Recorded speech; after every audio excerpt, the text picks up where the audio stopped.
Hi, and welcome back. Today on Tommy's Tableaus, we're going to be looking at a mini musical called Abraham, Martyrs, and John.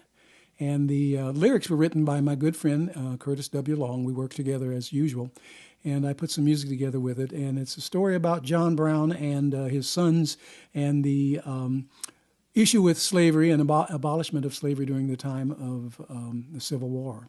And so I want you to sit back and enjoy.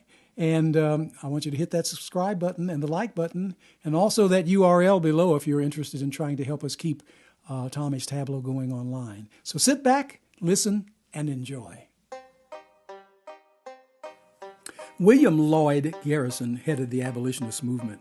Both he and Frederick Douglass used flaming oratory alone in furtherance of their cause. These impassioned men could only sit and pat their feet as the religious zealot, John Brown, set about attempting single-handedly to abolish slavery. New Englander John Brown got caught up in the raging forces propelled by the Kansas-Nebraska Act of 1854, which subsequently brought on the terrible violence known as Bleeding Kansas. After John Brown and his sons had added profusely to Kansas' hemorrhaging appellation, he upped his game by attempting to take over the United States Arsenal at Harper's Ferry, Virginia, now West Virginia. His rash strategy was to arm other abolitionists and enslaved men, thus putting an end to the offending practice. Apart from his flawed tactics, it is ironic that it was the still U.S. loyal Robert E. Lee who put a crimp in his plans.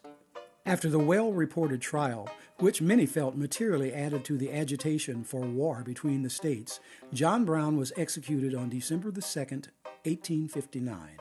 The night before he was hanged, he wrote this final note, which he handed to a jailer on his way to the gallows. I, John Brown, am now quite certain that the crimes of this guilty land will never be purged away but with blood. Here is another irony. John Wilkes Booth was present at John Brown's execution.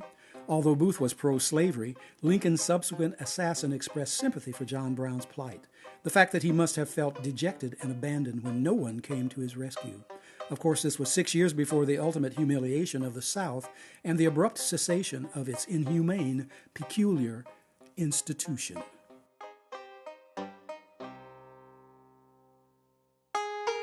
Don't you worry about old John Brown. He's got the plushest grave in town.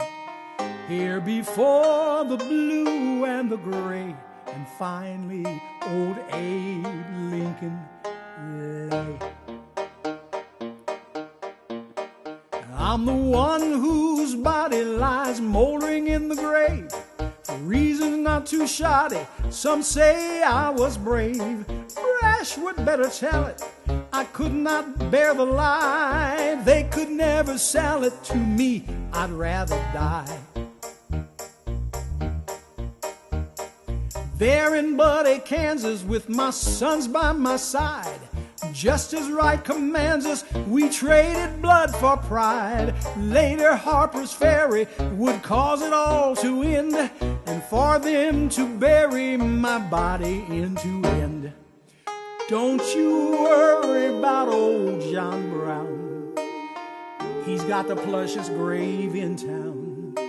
Here before the blue and the gray, and finally old Abe Lincoln lay.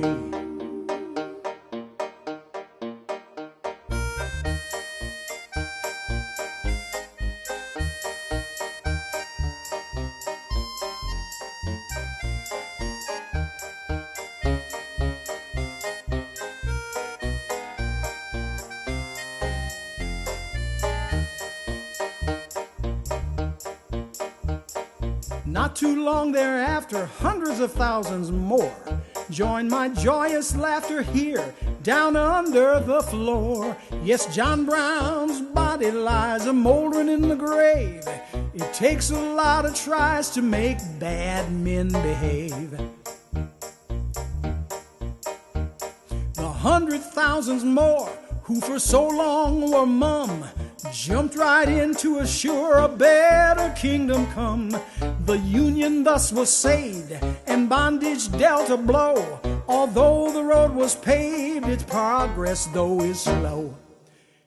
History will remember the passion of John Brown.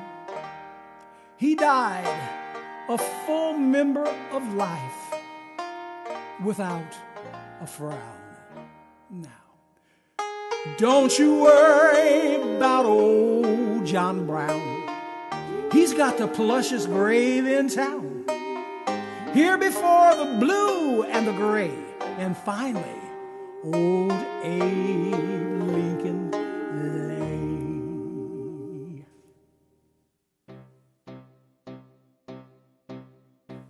Knowing what we do about John Brown, these could have been his post-mortal thoughts about the Civil War. The end, I know. I never heard of Appomattox, never knew its charm, never knew the South could so vex, bring on itself such harm. I never heard of Shiloh, Gettysburg, or Atlanta. The length and breadth of its high-low was far from idle banter. I knew that blood was needed. I knew it would be long, the kind of bondage seeded, deep roots, and knew no wrong. I knew not Abraham Lincoln. Who knew there were such men, who with such grace do not shrink from? All this I knew would cause it all to end, and from them to bury this soul which would not bend.